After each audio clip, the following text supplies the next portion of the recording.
કે ખાતર કઈ રીતે વાપર્યું, કેવું રિઝલ્ટ આવ્યું. તો મળીએ આપણે હવે આ ભાઈને અને માહિતી લઈએ.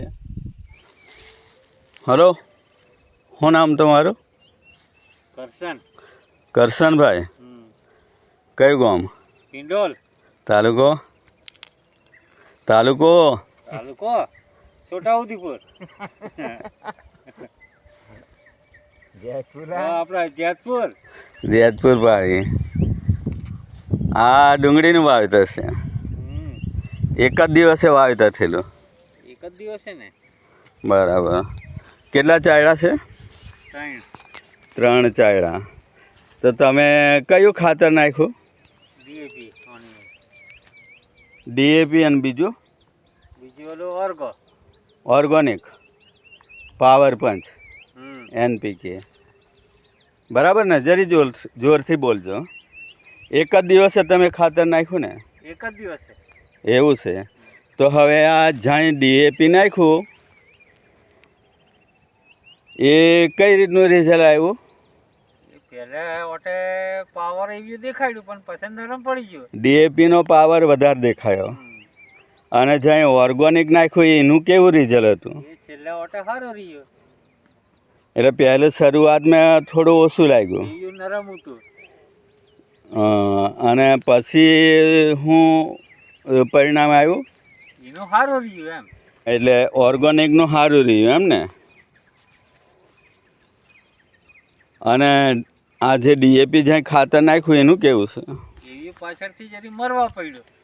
એટલે એનું રિઝલ્ટ કેવું છે ઉત્પાદનમાં? ઉત્પાદનમાં એમ થોડો ફેર ખરો, પણ આના ગોઠિયા મજબૂત. અને એટલે કયાના ગોઠિયા મજબૂત? ઓર્ગોનિક વાળાના.